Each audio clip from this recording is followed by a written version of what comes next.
Hello everyone, and welcome to another video. Today we are going to discuss how women and men view the three different types of love, and they view them very differently.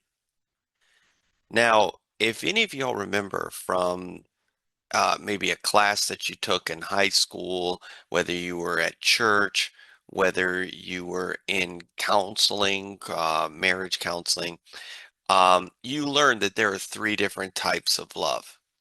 Now, in the English, we only have one word for love. We just say, I love you. We tell that to our spouse. We say, I love you. We tell it to our children. I love you. We tell it to our parents, a friend. I love you. But in the Greek had more specific um, views on love. They used many different types of words for love. And those, uh, because they got very specific. Now they had many different types of words for love. They had all sorts. I don't even know. I think there might be 20 or something like that. But what um the Greeks there were three main ones that they have. There was agape love. That was the unconditional love that people have for family members. If you know, a lot of people have unconditional love or agape love for their children. Most people have it for their parents or their cousins or family members, or maybe even really, really, really close friends. They have agape love, and even married couples will have agape love. Okay, in there is philos love. That is the other type of love is a philos love. Philos is the friend type of love. Okay. So this is why you get the city Philadelphia. It's called the city of brotherly love, Philadelphia, Philios. This is the love you have for friends. Really close friends, maybe people at your people in a, you grew up with, your next door neighbors, people you've had dinner with many times.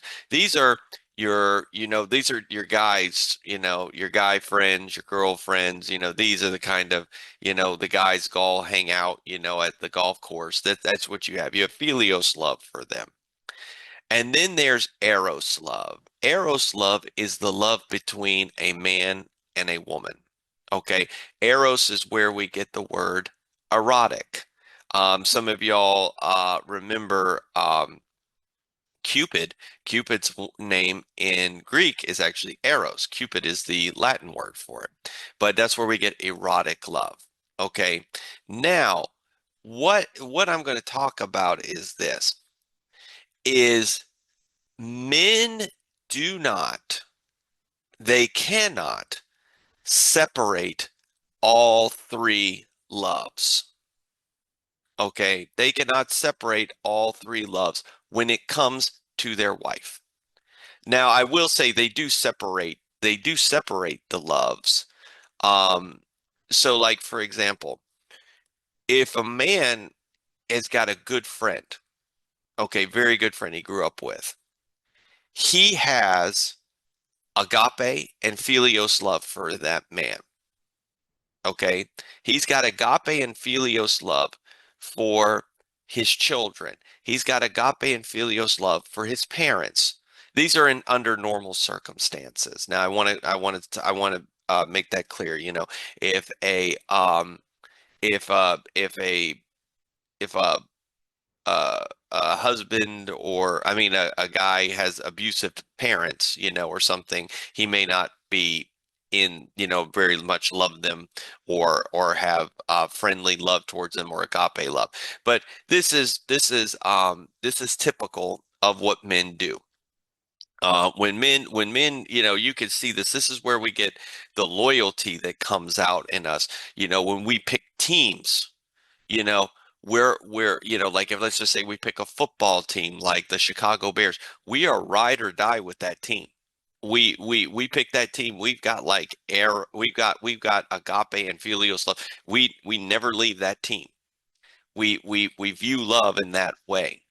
And so when we have the Eros love part of us and we see a woman and we get married to that woman, we put together that love with the philos and agape. Now we not only once we get married, now men have philos, eros, and agape love for the woman. Their love is all assimilated together. Okay, the man and woman, the man's love is assimilated. The eros love is assimilated into the agape and the philios. This is the reason why many men will usually not initiate divorce. They will stick in marriages even if they have been, even if the marriage has been with no intimacy, sex, or anything for years, because men still have taken that eros love that they had, that erotic love, that's the romantic love between a husband and wife, and they assimilated it in to agape and philios. And so she is the ride or die, just like this. It's just like the Chicago Bears. It does. If you're a fan of the Chicago Bears and they always stink, you still stick by them. And you see, men cannot separate that. Now, when it comes to women, women will will they have the agape and philios love for their family members. Okay, they have got the agape and philios love for their family members and their friends. Okay, so they have that for them. When it comes to the eros love, the love between a husband and wife, the woman, instead of assimilating that love, she keeps it separate. Okay, she can never with her husband or her boyfriend, she can never assimilate the eros love with the agape and philios. The woman is always going to view the man in the relationship as either a family member or her erotic or her romantic partner. She will never assimilate them. Okay. She will never assimilate those loves.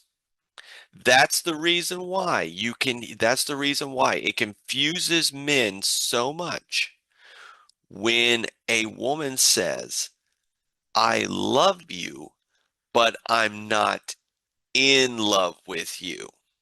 Okay. To men, that doesn't make sense because we have assimilated the erotic love into the philos and agape. Okay. We assimilate that together. They don't. They keep the romantic love separated from the philos and agape love. So when a woman views a man, she is either going to view him as let's just say they get married. She's either going to view him as a romantic partner or as a family member, but never both at the same time. And depending on how she views him, determines what she will do for him. Okay. So, for example, if you see a marriage that the husband and the wife are not romantically doing anything together, they're kind of like in a relationship where they're good parents and they're friends and maybe they do things together, but you don't see the romantic, you don't see the the little pats on the butts and the little passionate kisses and they're probably not even having uh intimacy at all. They're probably not even having sex, which is sexual intimacy, which is very important to the marriage. What has happened there is that the husband usually still sees has assimilated all of those loves. He still wants to usually have sex with his wife.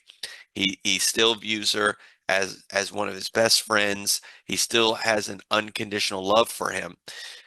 The woman, though, at this point, if she's not in not having this, having that relationship, what's happened is she doesn't view him as the romantic partner. She's viewing him as a family member. Okay. She's viewing him like, well, I love you, but more like a brother and sister type love, or you're like a father or like an uncle, a family member. So they do have unconditional love for their husbands, and um, they still have philos love for him. But that's where you hear the expression, "the flame has died out." That's what's happened is that because the woman doesn't assimilate when you get married, she doesn't assimilate the Eros love with the agape and the Philios love. She can't do it. So that's why men have to do the things to keep her viewing him as the romantic option.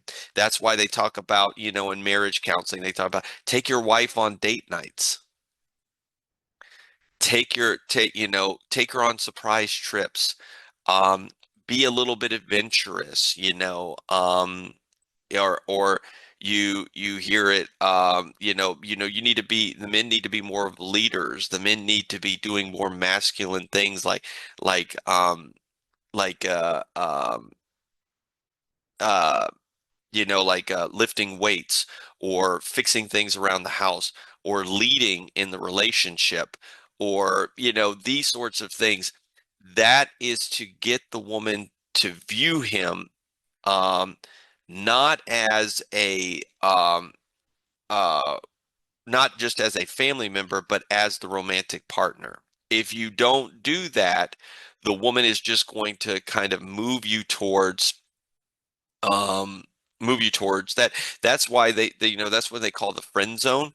The friend zone is the woman loves you unconditionally. She loves you as a friend, but she's not seeing you romantically. That's the point, is they've separated that up. Whereas men, that's why men, women can be friends with men, but men can't be friends with women, as Billy Crystal famously said in When Harry Met Sally. It's it's because the men assimilate the Eros with the Agape and the Philios. We assimilate that together. The woman can separate that. The woman can be very good friends with a guy. She can love him, but not view him as a romantic partner, because she's going to view you one of two ways. All right. And she keeps that separated. That's why a lot of people, they wonder what happened. A lot of men especially wonder what happens after the wedding. Well, after the wedding, you know, and I'll probably do another video on this. After the wedding, what happens is you have taken the romantic part, that's the boyfriend girlfriend side, and what you've done is assimilated that love together with the agape and philios love that you would have for your like your mother and your brothers and your friends. You assimilate that together so you can separate the woman from all other people, because she's the only one where the eros love is there. Okay. But you love her just like you would your friends, except now you have a romantic love for her. But you have the romantic love for her. But the woman, the moment the man says I do and the marriage happens, and you get married, what happens is the woman takes you looking at you as the erotic or the romantic choice that you were when you were boyfriend and girlfriend, and she switches over and now views you, well, now you're a family member to me. And you see, when they look at it like that, the family member, they lose attraction to the man. It's just natural, because nobody wants to be intimate with their brother or sister, or their father or their cousins, or they don't want to be intimate, be the erotic, the romantic. They don't want to be sexually intimate with those people. And so that change happens, and that's why some men will say, it happened on the wedding night. She didn't, my wife didn't want to have sex on our wedding night, or she didn't want to, afterwards it really dropped off. That's because she started viewing you as like you're their brother, like a brother or a cousin, not as the romantic partner. Okay. And because that's changed, the job of the man is to keep her from viewing you like that, men. So if you want to know, your job is to keep her from viewing you in that way. And how do you do that? By doing the date nights. The date nights, the the romantic gestures, the being masculine, keeping in shape, these sorts of things, maintaining your frame, um, leading, not, being a little bit more alpha in your behavior, not totally, but but you want to be a little bit of assertive, be a little bit unpredictable, these sorts of things. When you do that, it reminds her, they said going on a date night reminds the woman, it reminds her, hey, he's not a brother or sister. He is my husband, my romantic partner. Does that make sense? And because you have to do this, guys, you see, we assimilate the Eros love with the philos and agape, which means that the man's love for the woman is unconditional. The romantic love gets assimilated in, so the romantic love is unconditional. To women, they can't assimilate it. So the Eros love, the romantic love that she has for her husband is and can only be conditional. Okay. And that's what they mean. Sometimes you'll hear these videos, they say women only love men conditionally. They do love them unconditionally if they view you as a family member, or you're in the friend zone or something like that. They will view that unconditionally. But when it comes to romantic love, to the love that men want from the woman, that's what he wants. The love is only conditional. It's based upon the condition that you keep showing her that you are a married couple, that you are her romantic partner.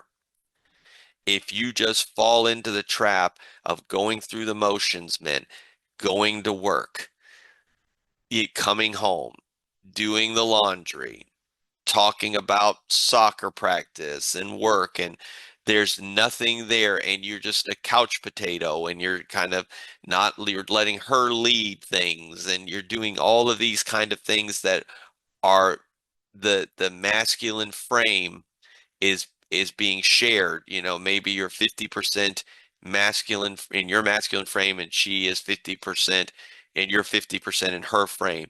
These sorts of things, she is going to view you as a family member. She loves you, but she's only going to love you like she loves a family member. She will cook, she will clean, she will do favors for you, but that romantic spark will be gone. That's why you hear that the romantic spark is gone. That's what that means. It's that the woman has shifted her view of the man as a family member, and she has unconditional love for him, but the man has refused to keep in front of her the romantic love. The romantic love, the Eros love, the love that they displayed that he displayed during the boyfriend girlfriend phase where he was planning dates, and usually he was usually he was leading, and he was um teasing and all these other things. He stopped doing that, and he's overweight, and he's a couch potato, and these sorts of things. That's what happens. So I hope everybody understands how this works, and this will be brought up in later videos as well. But women separate the Eros love from the Philios and Agape, which men don't do. And that's the reason why it confuses men, because we assimilate it together. That's why that phrase that women say, well, I love you, but I'm not in love with you. That means that the romantic love is gone. The romantic love is gone. The Eros love is gone for them. They don't view you in that way. They're viewing you as a family member or a friend, not as the romantic partner. Whereas the men never, once the Eros love gets assimilated in, we never stop seeing our wife or the woman as we never stop seeing them as the romantic partner and as a family member. Okay. So I hope that that makes sense. I will leave it here, and I thank you all for tuning in. Please remember to like this video, share it, and also to subscribe to the channel. And we will see you on the next one.